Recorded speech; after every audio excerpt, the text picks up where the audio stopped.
and I am back with my series on how to decal clone troopers, and this is Brick Squadron talking. So today we have your decaling supplies that you're going to need if you want to get into this, and if not, this is just sort of a way to see what you would have to get.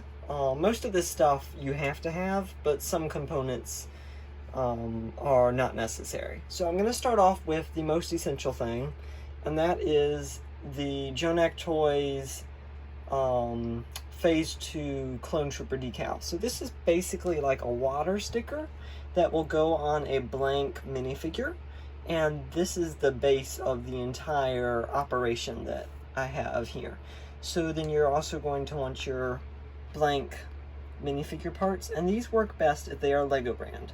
You may be thinking, well, Lego doesn't make any blank Clone Trooper helmets, and these are also at Jonak Toys website.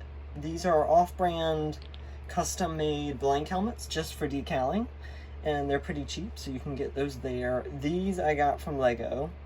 And then you're also going to need a sponge like this. They're pretty easy to get.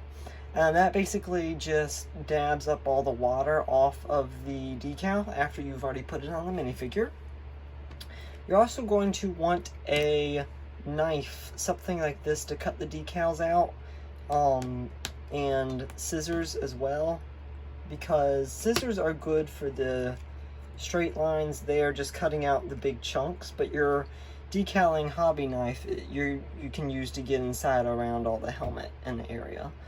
So you're also going to want some tweezers or pliers to pull the decals out of your water bowl that's over here.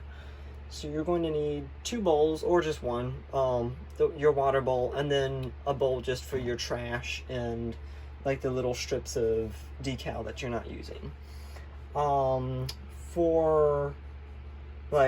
So you don't cut the table, you're going to want a cutting mat or some other hard surface that doesn't leave marks on it.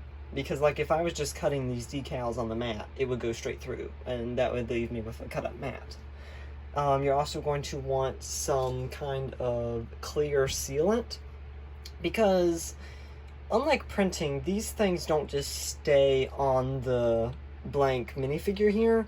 If you try to mess with these or play with them a lot, the decals are going to start to wear off, even if you've sealed them. So definitely seal them after you've waited a good 2 hours for the decals to dry.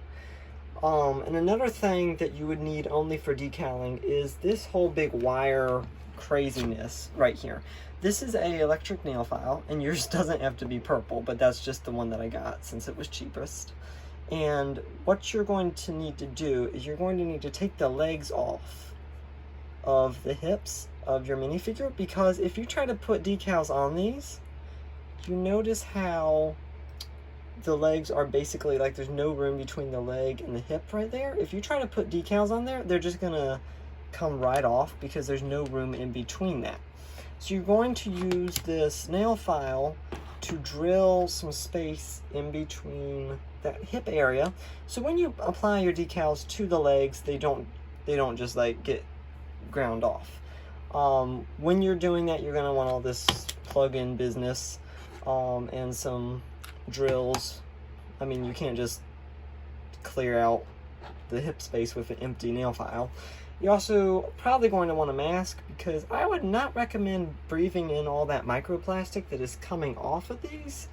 It's not fun. So that is pretty much it for this video. I'm going to put out another video explaining how to get set up for decaling and what you need to start off with your first one. I would highly suggest you subscribe to Brick Squadron, because we know we need it. We need the help. Thank you for watching this video. I am Brick Squadron, and I will be back in my series about decaling. Bye, guys.